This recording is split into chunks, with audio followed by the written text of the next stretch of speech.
My sister got a lake house. I got a letter that ended Christmas. I'm Minnie, and this happened 2 years ago. The night started perfect. Candles, carols, my parents beaming. Then they handed Madison a thick white envelope. She gasped, "Oh my God, the cabin at Lake Geneva!" Everyone clapped. My mom cried happy tears. Then Dad turned to me. "Minnie, this one's for you." A small folded note, no bow, no smile. "Read it out loud," he said softly. The paper shook in my hands as I began. By the third line, her smile collapsed. By the fifth, she looked terrified. They gave her a house. And me the truth. My sister Madison was always the golden one. Straight A's without trying. Full scholarship. Dream job.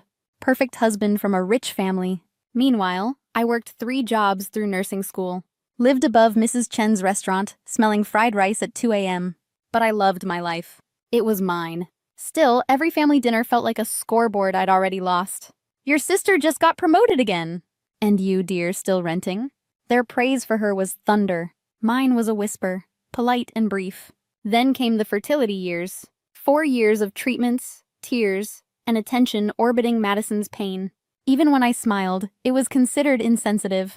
When I got engaged, she cried through dinner. My parents rushed to comfort her, leaving me sitting in silence beside my fiancé.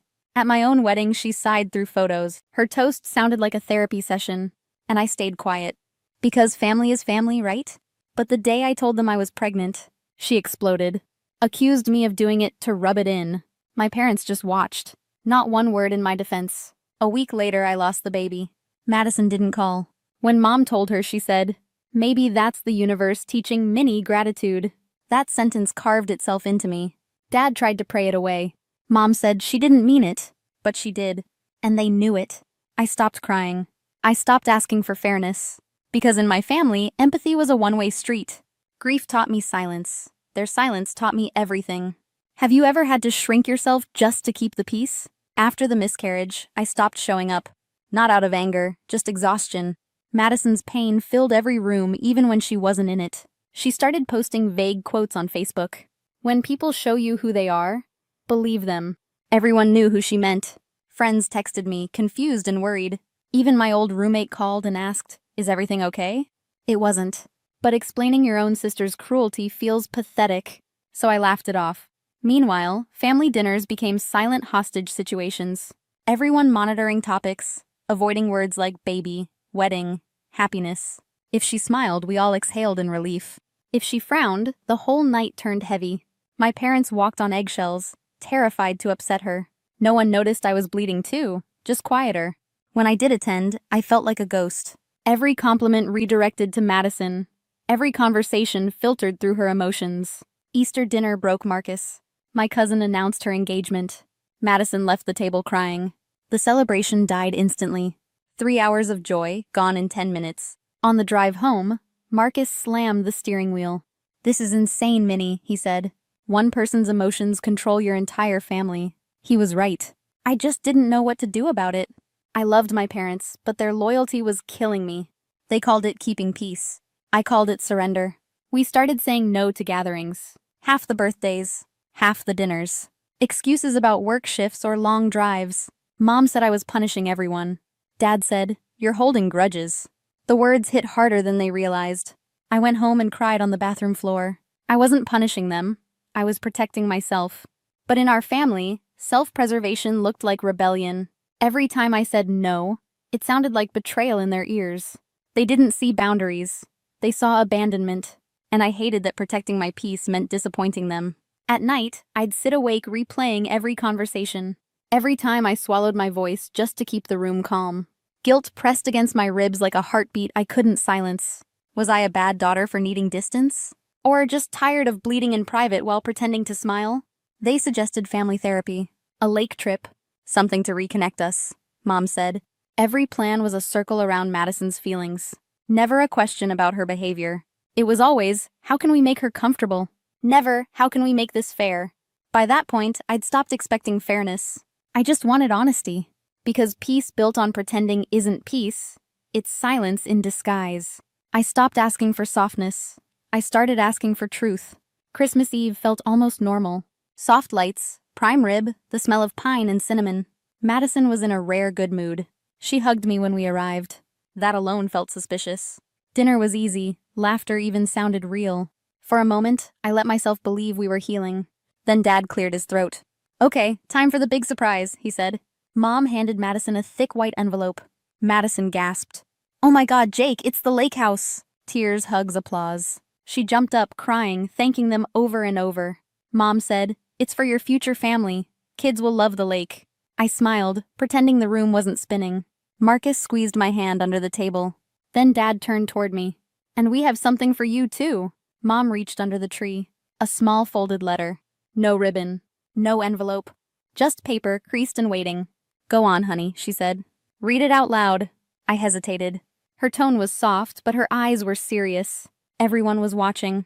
So I unfolded the paper and began. "Dear Minnie and Marcus," I read. "We've watched you work so hard to build your life." Madison smiled politely. "Your dedication and strength have shown us what real character looks like." Her smile faltered. I kept reading. "We know it hasn't been easy.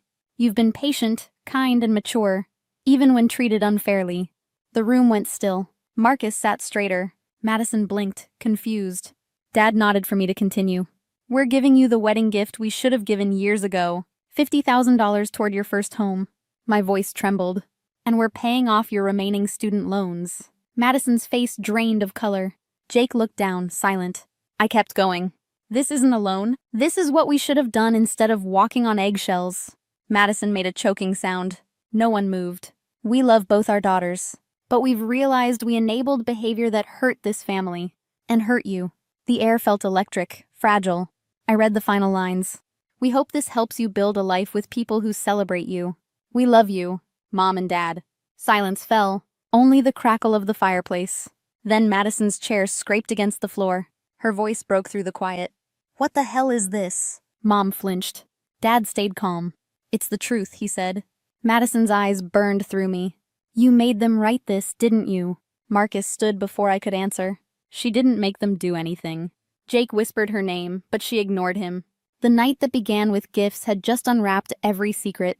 They didn't choose sides. They finally chose honesty. Madison stood, eyes blazing. "You planned this, didn't you?" she shouted. "You made them do this to humiliate me." "Madison," Dad said quietly, "no one made us do anything." "This is punishment," she snapped. "For what? For being the favorite?" Her laugh cracked like glass. "You've always wanted to make me look bad." I stayed seated. "I didn't write the letter," I said softly.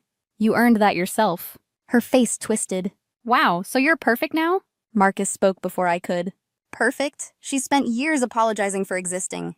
Madison turned on him. "Oh, please, Marcus, you've never liked me." "You're right," he said. "Because I've watched you destroy her piece by piece." Mom gasped. "Enough," she whispered, but no one stopped. "You screamed at her for getting pregnant," Marcus said. "You told your mom her miscarriage was a lesson." Madison's lips parted.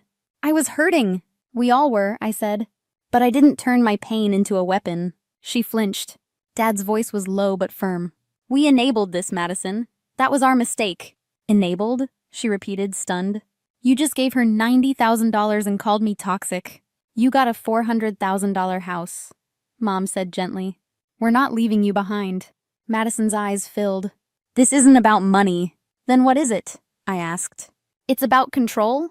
Her voice broke. "It's about everyone finally saying what they think of me." "Then listen," Jake said quietly. We all turned to him. "You've made everything about your pain," he said. "Every holiday, every dinner, every moment." "Jake, don't do this," she pleaded. "I love you," he said. "But I'm exhausted. You can't be happy for anyone, not even yourself." Tears streamed down her face. "I didn't mean to hurt anyone," she whispered. Dad exhaled. "But you did, and it has to stop." The room went still again, the air heavy with years of swallowed truth. "I don't know how to stop," she said finally. "Then learn," Mom replied. "Get help.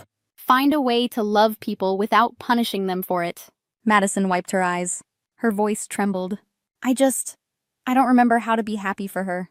I stood. "You start by trying," I said softly. She nodded once, broken but listening. For the first time in years, she wasn't shouting. She was hearing.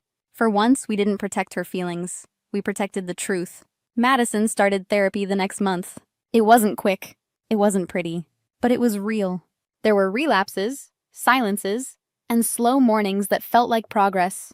She began to apologize, not the kind that excuses pain, but the kind that names it. She said my name when she did. That mattered more than I expected. Mom called often, lighter now. Dad laughed again during Sunday dinners. The air in that house finally felt breathable. 6 months later, Marcus and I bought our first home. A small, sunlit place with creaky floors and wide windows. Madison showed up to help us move. No cameras, no drama. Just sweat, laughter, and pizza boxes. She hugged me before leaving. "I'm happy for you," she said. And for once, I believed her. I still think about that Christmas Eve sometimes. How one letter rewrote the language of our family. It wasn't the money that changed things. It was the honesty. The courage to call something broken. And stop pretending it was fine.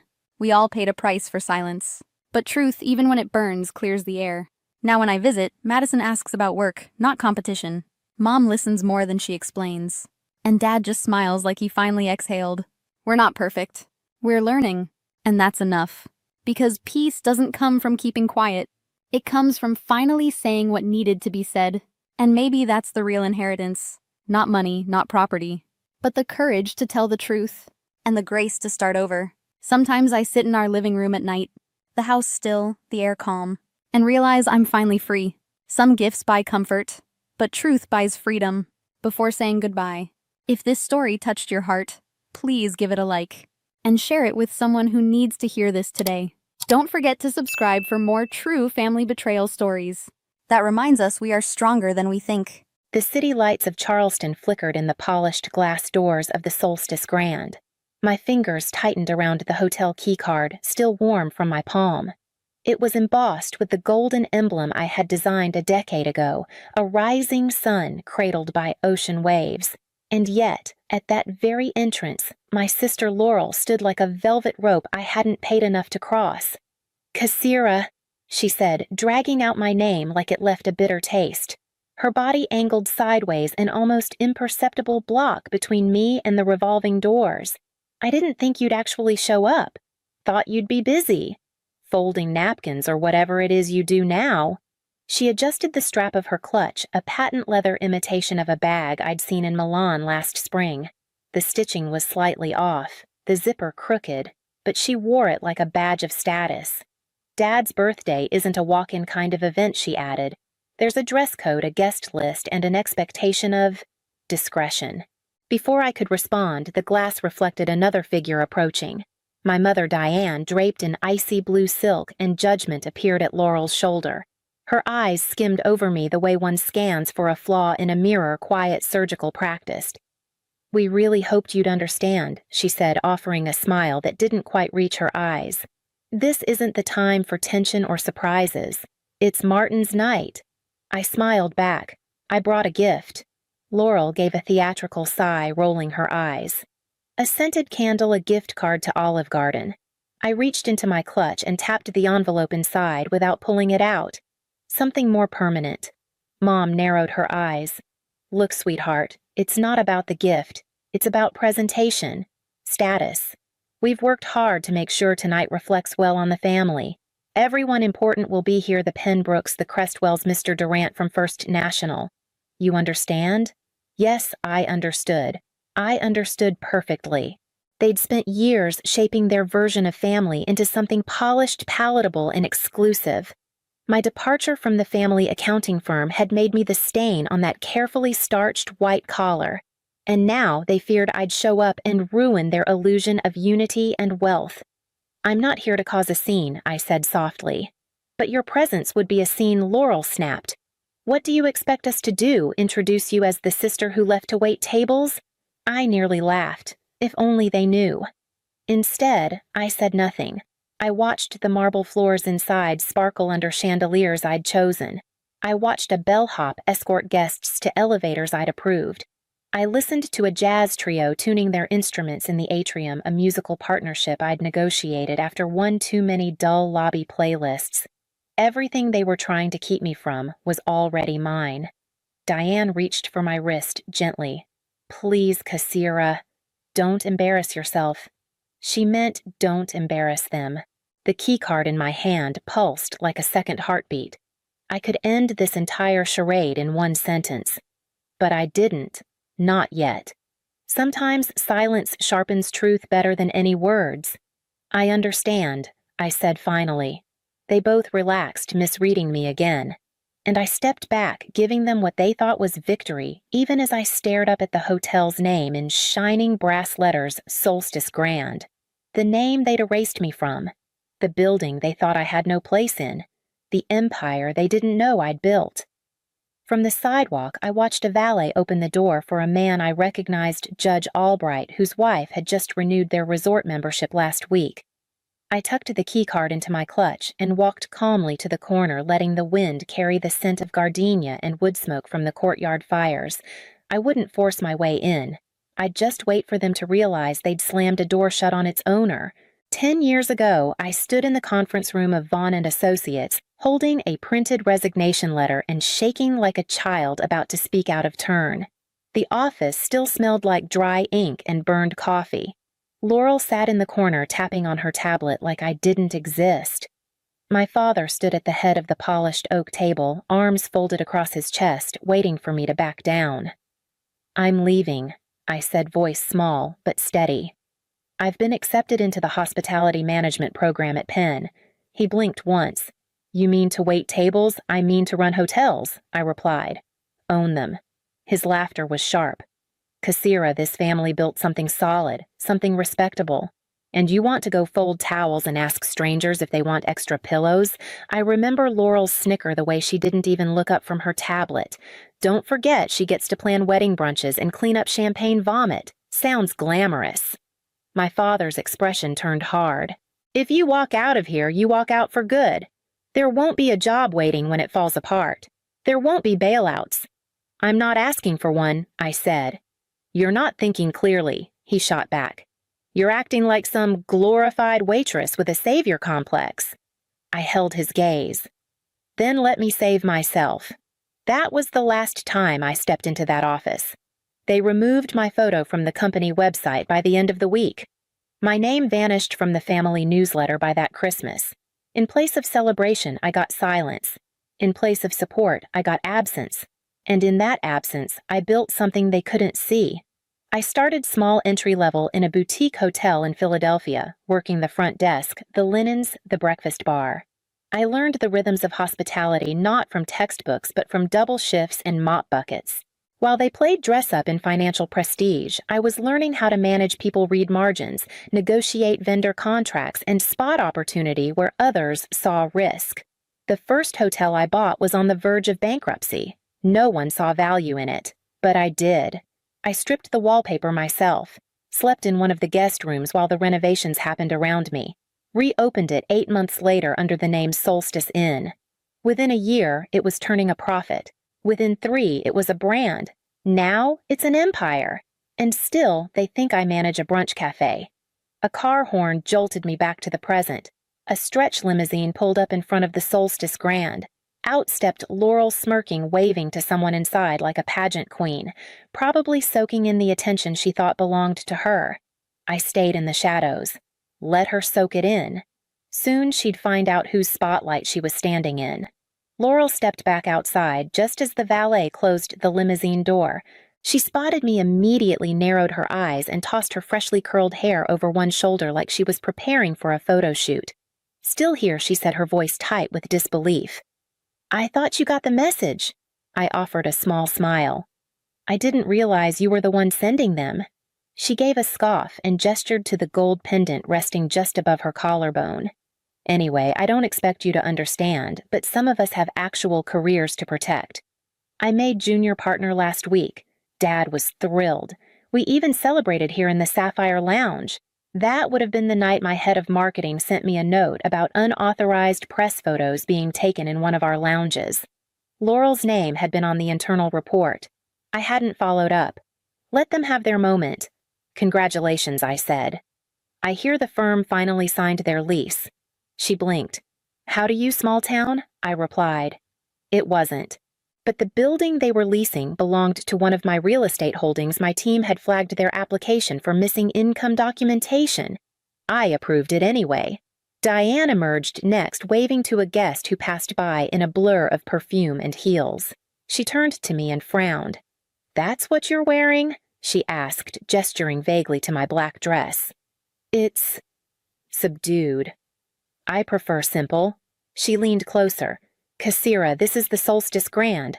Elegance matters, not restraint. I traced the seam of the sleeve with my finger. It's custom. Julian Renee, from the unreleased fall line.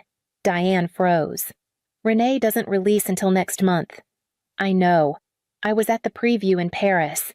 Her mouth opened, then closed. No retort came.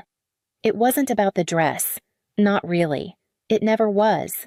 It was the idea that I might still be standing outside the frame they painted for me, that I hadn't faded into the life they assigned me, a cautionary tale of rebellion and regret. You always did have expensive taste, Laurel muttered, even when you couldn't afford it. I looked past her into the lobby. A group of suited men laughed with the front desk concierge, 3 of them representing a bank we'd been quietly negotiating to acquire. I learned to invest in quality, I said. It pays off in the long run. Diane exhaled. Just go home, Kasira. Honestly, you'll feel better. I almost did. I almost turned away. For a moment, I wanted to hand over the envelope and leave without another word, let them live inside their illusion. But something inside me refused. Not pride, not vengeance. Something quieter, firmer. I stayed where I was, back straight, the keycard still tucked inside my clutch like a promise waiting to be opened. Let them keep watching. I hadn't spoken yet. Laurel checked the time on her phone, then glanced toward the entrance like she was trying to decide if I was worth another minute. You really don't get it, do you? She said finally. The VIP floor is reserved. It's for family and distinguished guests. I raised an eyebrow. And I'm neither. She smiled sweetly. You left the family, remember? And as for guests, let's just say the room's full of people who matter. I didn't respond. I didn't need to. She'd handed me the script. I was just waiting for the right moment to flip it. We've got the Whitmores coming, she added, ticking them off her fingers. The Crestwells, Judge Albright. Oh, and the Donovans, they just closed a big property deal. I nodded like I hadn't already seen every name on her mental guest list. The Whitmores leased 3 floors in my Midtown tower. The Crestwells had just signed an annual contract with our Aspen retreat. Judge Albright's foundation banquet was held at one of my hotels last month at a heavily discounted rate he still hadn't paid for. And the Donovans, I was their silent investor. I see, I said calmly. Quite the guest list. Diane stepped in, her tone clipped. This isn't personal, Kasira. We just can't risk drawing attention tonight. Your father deserves something elegant, without complications. I looked up at the hotel. Its sweeping windows reflected the golden hour light like fire wrapped in glass. I remembered selecting those panes after the contractor tried to sell us a cheaper version. I remembered standing in this very spot the night we opened, watching guests arrive in black ties and velvet gowns, never once thinking my own family would be the ones trying to shut me out. Laurel crossed her arms. You wouldn't even recognize the VIP floor. It's all hand-picked design, custom chandeliers, imported marble-curated art pieces. It's not exactly your style. I fought the laugh rising in my throat. I'd personally approved every detail she just listed. The chandeliers came from a workshop in Prague I'd visited in person. The marble mined from the same quarry I used for the Tokyo resort. The art commissioned by a local painter I'd mentored through our small business incubator program. She was describing my work like it belonged to someone else. But I let her keep going. I let them both believe they were protecting something I couldn't possibly understand. And while they stood there clinging to their borrowed status, I quietly pulled the keycard from my clutch and ran my thumb across the gold emblem. It was time. The glass doors of the Solstice Grand parted with a whisper, and out stepped Donovan, tall, composed, and in his signature charcoal suit. He scanned the scene like a man trained for crises, then locked eyes with me. Madam CEO, he said, voice calm but clear enough to echo across the entrance. Your table is ready. Chef Langston is waiting for your approval on the tasting menu. Laurel blinked.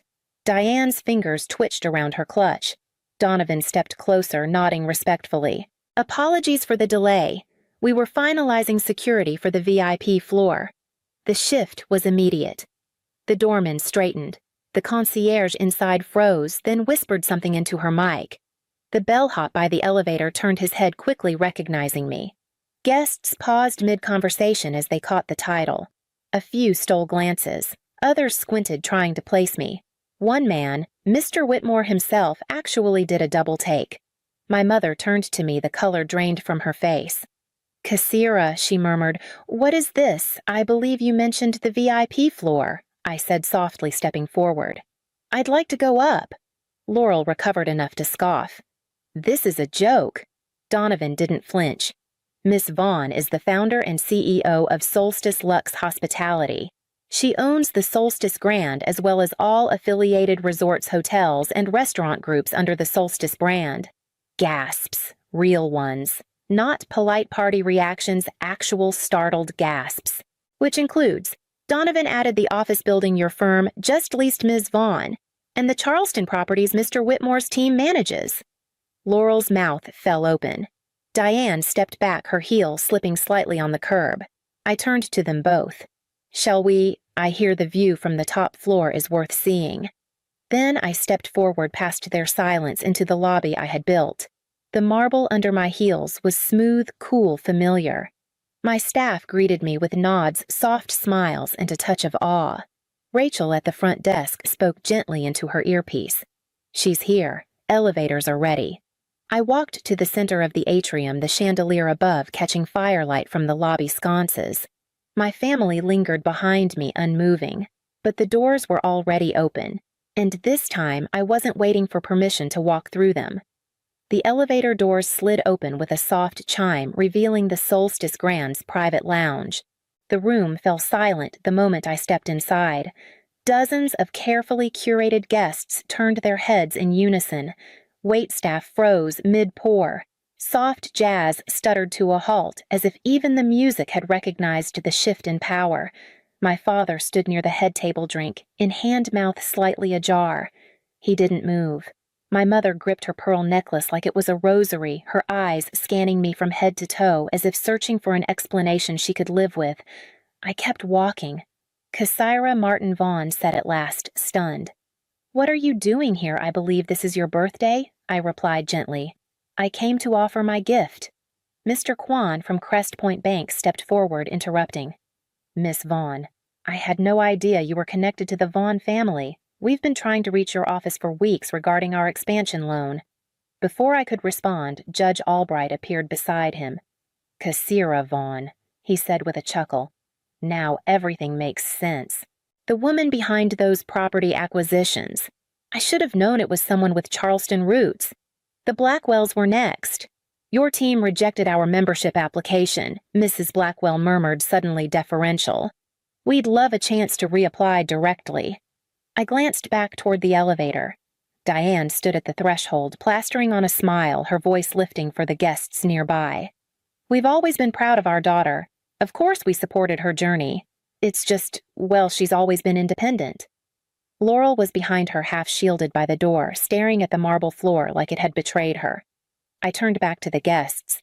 "Please enjoy the evening. Everything has been arranged. My staff is here to ensure you're comfortable." "Kasira," my father said again, quieter this time. "I didn't know." "No," I replied.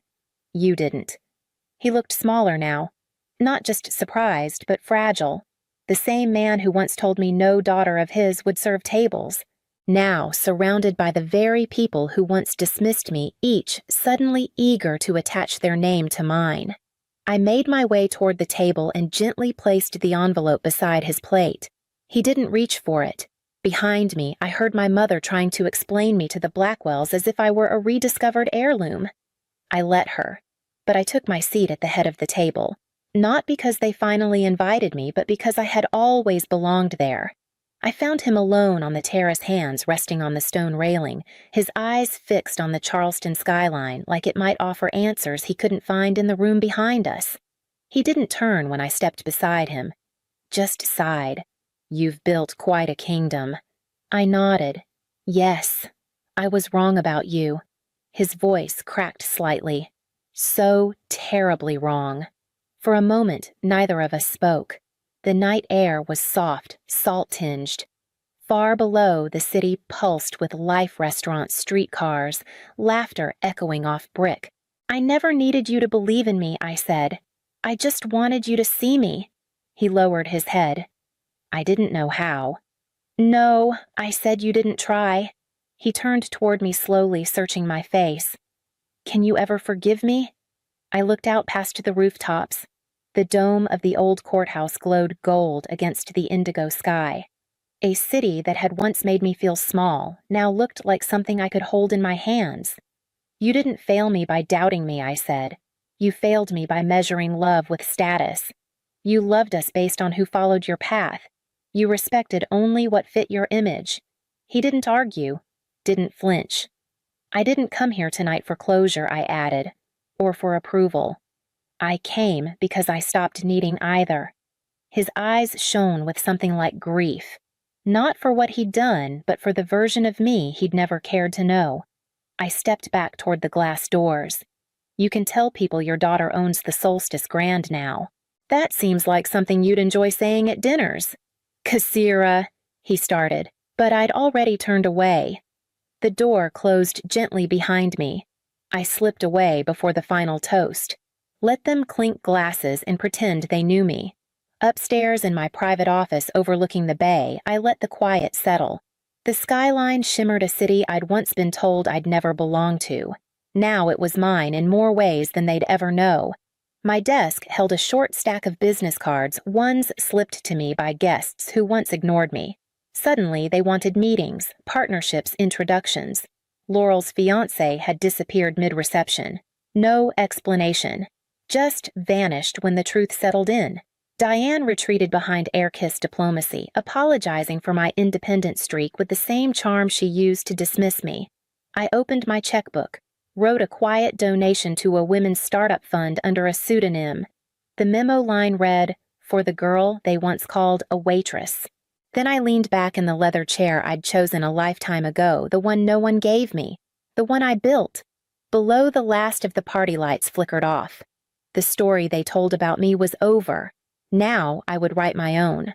The runway shimmered in the early light as I stepped onto the jet. No entourage, no camera flashes, just the hush of a morning and the weightlessness that comes from leaving something behind. My phone buzzed once my father. A short message. "Let's talk again soon," I read it, then let it disappear. Some things don't need a response. Instead, I opened a new message. To Donovan. "Let's move forward with the new resort project. One without gates, no velvet ropes, no dress codes, just belonging." He replied within seconds, already drafting the site plans. "We'll send options by end of day." I smiled. Outside the window, the city faded beneath the clouds. They had written me out of the family story a long time ago. All I did was stop asking for a paragraph. I became the publisher. And now, no more waiting for applause that would never come. No more shrinking to fit their narrative. They tried to lock me out. I became the architect of every room they'll never own. I was halfway through reviewing a client's brand pitch when my phone buzzed. I glanced down expecting a meeting reminder or a meme from Mia. Instead, I saw my mother's name. "We changed the locks. You don't have a home anymore." Just like that. No punctuation beyond the period. No explanation. No warning. Just finality. My fingers froze above my keyboard. I stared at the screen as if reading it a second longer might change the meaning. Then I did what I always did when my mother delivered a blow. I acted unfazed. I typed back, "How funny how brave you think you are." Haha. But the moment I hit send, my hands trembled. I pushed away from my laptop, unable to breathe. The house. My house. She was talking about the home that legally belonged to me. The one my grandmother Edith left me in her will. It wasn't supposed to end like this. After Grandma passed last year, I remember sitting in the stuffy office of Reed and Altman with my parents and younger brother Nico. My mother wore a pearl brooch and tight smile. My father his pressed blazer and permanent impatience. I was still in a fog of grief. The lawyer cleared his throat and read the will. Most of it was standard donations to charities, a few personal items to friends. But then came the line, I leave my home located at 1140 Hawthorne Street in full to my granddaughter Calla Whitmore. Silence fell like a dropped pane of glass. My mother blinked. My father leaned forward as if he'd misheard. "Excuse me," my mother said, voice clipped. "That house is part of the estate. She didn't mean to exclude us." The lawyer raised an eyebrow. "Mrs. Whitmore, your mother was of sound mind. The will is notarized and witnessed. She specified Calla as the sole heir to the property." My father's jaw tightened. Nico shifted awkwardly in his seat. I remember my heart thudding not from joy, but from shock. That house was the heartbeat of our family. Holidays, birthdays, burned sugar cookies in December, Grandma's porch swings, her cinnamon-scented scarves. Afterward, I tried to be gentle. Over coffee the next morning, I told my parents, nothing has to change. I want to keep the house the way Grandma intended, but I'm not shutting you out. My mother stirred her coffee like she was punishing it. "We just didn't expect this," she said. "I'm not trying to take anything from you," I replied. "I just want to honor her memory." I believed that would be enough. Now, staring at the text, I knew better. I grabbed my coat and keys, heart thumping, and walked out the office door without bothering to explain. Whatever came next, this wasn't just about the house anymore. It was about the war they had just declared and the silence that came before it. Before it was a legal battleground, before it became the object of family war, the house was sanctuary. Grandma Edith's Victorian sat quietly at the corner of Hawthorne and 17th, wrapped in wisteria vines and memories. I used to joke that the porch had better stories than most people because it had held everything from birthday laughter to whispered heartbreak. I learned how to make sugar cookies in that yellow-tiled kitchen. I cried over my first breakup in the sunroom while Grandma handed me tea in a mug that said, "You are not too much." I wrote my college admissions essay in the bay window seat overlooking the garden she never let go wild. To me, that house didn't just contain our history, it was our history. My parents never saw it that way. After the will was read, their disappointment barely stayed beneath the surface. My mother Verena kept saying Grandma hadn't been thinking clearly. My father Dale kept reminding me of how much money the house was worth. Nico, my brother, said very little. That's how he's always been neutral, quiet, floating somewhere between keeping the peace and avoiding it. "You're lucky," he said once after the reading. "It's a big responsibility, though. That house needs work." "I know," I said, "but I'm not selling it. I want to keep it as it was." Grandma would have hated seeing it gutted and flipped. And I meant it. I wasn't interested in turning it into a modern shell of itself. I wanted to preserve what mattered: the stained glass, the creaky floorboards that knew my steps, the rose-printed wallpaper in the hallway that hadn't changed since the 60s. I had no plans to change the soul of the house just to patch the plumbing fix. The windows give the roof what it needed to breathe another 50 years. The trouble started with the paint. I'd carefully selected a soft sage green for the dining room, something that honored the light in that space but refreshed it a little. My mom came by while the painter was halfway through. She didn't even say hello. "Your grandmother kept that wallpaper for 40 years, she said flatly, running her hand along the edge where the paper had been peeled back. "It was peeling," I told her. "The humidity got to it." She loved that pattern, she muttered, eyes darting over the walls like they betrayed her personally. "I know. I kept a full panel. I'm going to frame it in the hallway. So it's still here." She didn't respond, just stood there, arms crossed, like the room itself offended her. That was how it went. Every change I made, even the smallest ones, felt like a personal insult to her. She saw me not as a caretaker but as a thief, chipping away at what she believed belonged to her. Still, I tried. I invited them to Sunday dinners. I gave updates on the restorations. Nico showed up sometimes. Dad came once. Verena came often, but never kindly. She'd stand in the entryway with her mouth tight, scanning every detail. She didn't come to connect. She came to keep score. And I foolishly still believed if I played it right, I wouldn't have to choose between the house and my family. When I landed back in Portland, I was exhausted, but proud. The pitch had gone better than I'd hoped. Our team secured the contract, and I'd even been asked to lead the rollout campaign. I texted Mia from the airport. "I'm going to sleep for 2 days straight." She replied with a laughing emoji and, "You earned it, Queen." I took a lift straight from the terminal to Hawthorne Street. My suitcase bumped behind me as I walked up the steps, craving the familiar creak under my feet, the worn welcome mat Grandma never replaced. I reached for my keys, already thinking about reheating soup and crawling into bed. The key didn't fit. At first, I thought I was just tired, maybe twisting it wrong. I tried again, and again. Then I noticed the deadbolt. It was new, polished, wrong. My chest went tight. I called my mom. No answer. I tried my dad. Voicemail. My heart started to pound. That's when the text came. We changed the locks. You don't have a home anymore. This house belongs to the family, not just you.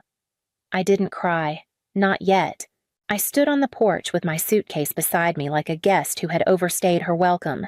My fingers fumbled for Nico's number. Did you know about this? I asked the moment he answered. Know about what they changed the locks on Grandma's house? My house. There was a pause. Oh, Calla, I'm sorry. I didn't know they were going to do that. Where are they? They went to the coast for the weekend. My voice broke finally. Can you let me in? You have a key, don't you? Another pause. I don't. And even if I did, I can't get in the middle of this. I didn't respond. I couldn't. I ended the call and sat down on the porch steps, my legs suddenly too heavy. That's when I saw them. 3 black trash bags shoved beneath the hydrangeas, my name written in Sharpie on masking tape, inside clothes crumpled in piles, toiletries in plastic bags, books, old photographs, a cracked snow globe from my childhood. I opened one bag and found Grandma's apron balled up like trash. But the jewelry box wasn't there. Neither was the leather-bound journal she kept about the house, the one with decades of notes in her handwriting. My birth certificate, passport, all gone. They hadn't just thrown me out. They'd kept what mattered. I called Mia. My voice barely worked. I'll be there in 10, she said. When she arrived, we loaded everything into her trunk. She didn't ask questions, just drove. That night, I lay on her lumpy pull-out couch, staring at the ceiling. My mind replayed every Sunday dinner, every polite nod, every time I'd told myself they'll come around. They hadn't come around. They'd come for blood. Mia brought me tea, and I held the mug with both hands, trying to steady myself. They can't do this, she whispered. I didn't respond. Not because I disagreed, because I knew they already had. By Monday morning, I couldn't pretend this would resolve itself. Mia left a sticky note on the counter. You've been quiet long enough. Now you fight. I spent the afternoon researching attorneys, my stomach tight with nerves. I wasn't even sure what I was looking for, just someone who knew the law better than my family knew how to twist it. Sophia Reyes returned my email within the hour. Her voice on the phone was calm, deliberate.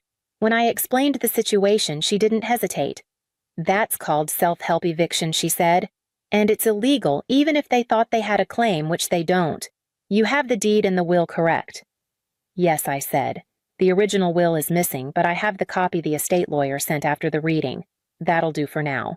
We'll request the certified copy from probate. In the meantime, let's schedule an emergency injunction. Her confidence steadied me. For the first time in days, I felt like maybe I wasn't crazy for being hurt. I wasn't dramatic. I wasn't weak. I was just wronged. Sophia gave me a checklist document. Everything: make a list of missing items, record any communication from my parents or Nico. She told me not to contact them directly. From this point forward, everything goes through me. But I didn't need to reach out. My mother had already started. That night, I got a notification. She'd posted a public message on Facebook. A sepia-toned photo of Grandma Edith's house captioned, "Some people forget where they came from." My mother built a legacy, and now it's being turned into a business against everything she stood for. I'm heartbroken. The comments came fast. Cousins I hadn't heard from in years chimed in with shock and sympathy. "You're such a good daughter," one wrote. "I can't believe she'd do that. Another greed makes people do awful things." I didn't know whether to scream or sob. "She's controlling the story I told Mia." "No," Mia said, jaw tight. "She's manipulating it. There's a difference." Then came the voicemail. My dad. His voice sounded like gravel. "You've made a mistake, Calla. A big one. Getting lawyers involved?" That's low. Your mother is devastated. If you think the family will stand by while you disgrace Edith's legacy, you're wrong. Drop this. Or regret it. I played it twice. The second time I sat on Mia's kitchen floor back against the cabinet and finally let myself cry. Not because I was afraid, but because it confirmed what I hadn't wanted to believe. This wasn't about misunderstanding. It wasn't grief. It wasn't tension that time would smooth out. It was war. And they were willing to burn everything, me included, to win it. I forwarded the voicemail to Sophia. She responded 2 minutes later. Let them talk. We're not backing down. And just like that, I knew I wouldn't either. The email's subject line read, "From Florence," about Edith. I stared at it for almost a full minute before opening it. Calla, you don't know me well. I'm your grandmother's sister. We haven't spoken in years, but I believe there are things you need to see. Your grandmother asked me to hold on to them in case something like this happened. If you're willing, I'd like to talk. Florence Whitmore. I remembered Florence from scattered childhood holidays. She and my mother barely spoke. I'd always assumed it was some old grudge, the kind that fossilizes over time. Now I wondered if it had always been about the house. We met at her home just outside Eugene. She lived in a modest bungalow with faded hydrangeas and furniture that smelled faintly of cedar and thyme. Florence didn't ask about my parents. She simply said, "Your grandmother trusted you in a way she couldn't trust anyone else." Then she opened a drawer and handed me a manila envelope. Inside were 3 things. Printed emails my parents corresponding with a real estate developer months before Grandma passed. They'd been negotiating a deal to sell the property complete with demolition plans and projected condo layouts. A handwritten letter in Grandma's unmistakable looping cursive. Calla, if you're reading this, I've passed. I know what they'll try to say. I've seen it coming for years. And finally, a USB drive. Florence played it for me on her desktop computer. I heard my grandmother's voice steady, unwavering. This is Edith Whitmore. I am of sound mind and body. I am making this recording because I believe my daughter Verena and son-in-law Dale may attempt to contest my will. My decision to leave my home to my granddaughter Calla is made freely and with full understanding.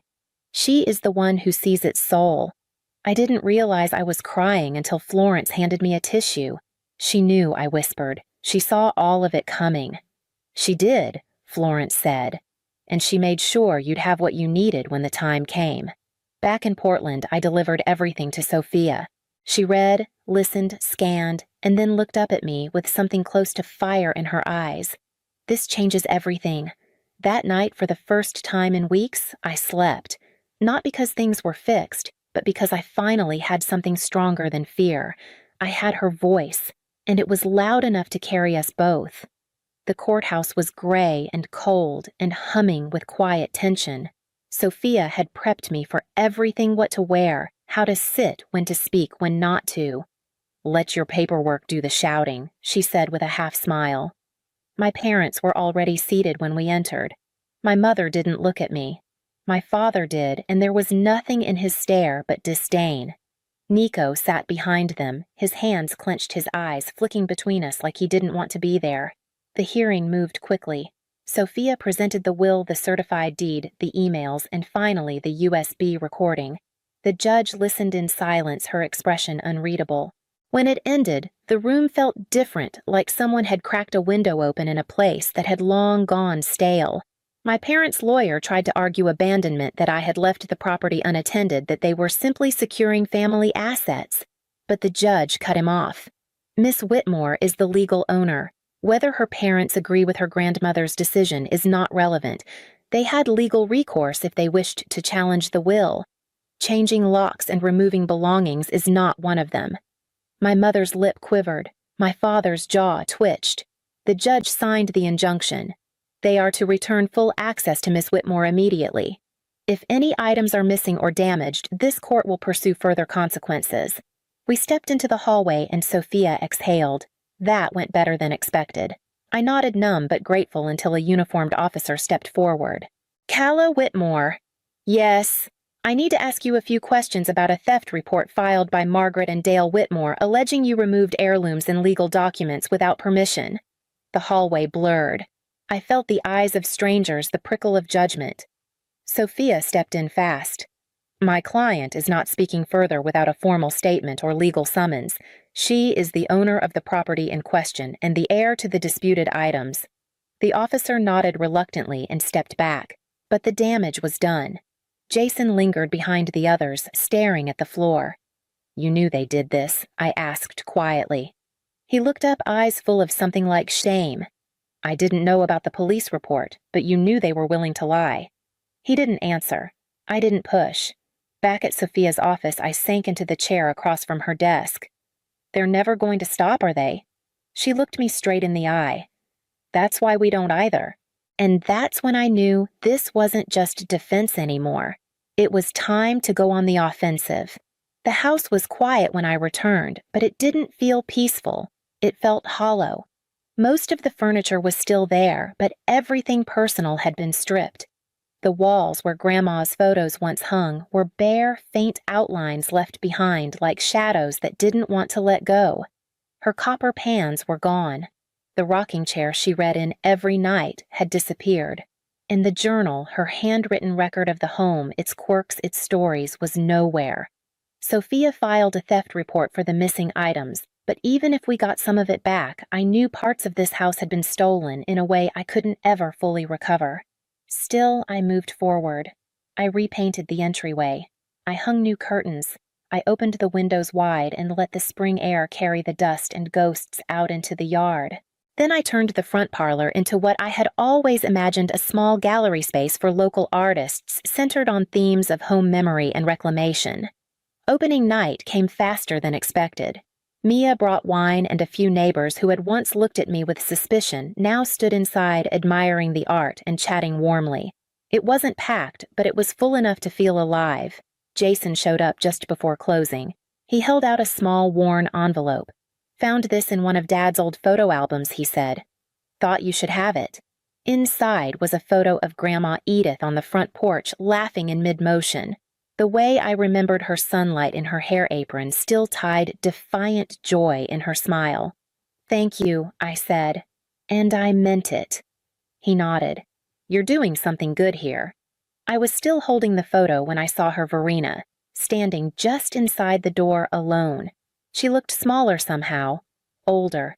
Her eyes moved slowly around the room, taking in the walls, the crowd, the space she once tried to erase. When she reached me, she didn't offer a hug or a smile. Just one sentence. "Your grandmother would have approved." It wasn't an apology, but it wasn't an attack either. I nodded, tucking the photo into my pocket. "I know." She turned and walked out without another word. And for the first time in a long time, I didn't need one. 1 year later, the house no longer felt like a battlefield. It had become a living thing again, walls breathing with stories, light spilling into rooms where silence once festered. The gallery had found its rhythm, hosting small exhibits every few months, each one rooted in truth transformation and the quiet beauty of survival. At work, I was promoted to creative director. Not because I'd been through hell and made it back, but because I'd shown up consistently, clearly, and with something to say. The experience hadn't broken me. It had sharpened me. Jason and I met for coffee most weeks now. There was no grand reconciliation, but the effort was mutual. He didn't try to explain away the past. He just kept showing up. Sometimes that's enough. As for my parents, we existed at a careful distance. There were no more lawsuits, no more voicemails, just space and peace. Sometimes the absence of conflict feels like grace. One evening, I sat in the study, Grandma's study, with a cup of tea and the soft hum of the house around me. On the wall above her desk hung a framed quote she used to keep folded in her wallet. "You may not control all the events that happen to you, but you can decide not to be reduced by them." Maya Angelou. I stared at it for a long time, then opened my journal and wrote, "They tried to lock me out of a house. I built something no one can evict me from. This home, this life was mine now. Not just by law, but by love, by labor, by choice. And if anyone else out there has been betrayed by the ones who should have protected you, know this. You're not alone. You can still build something stronger. Starting now."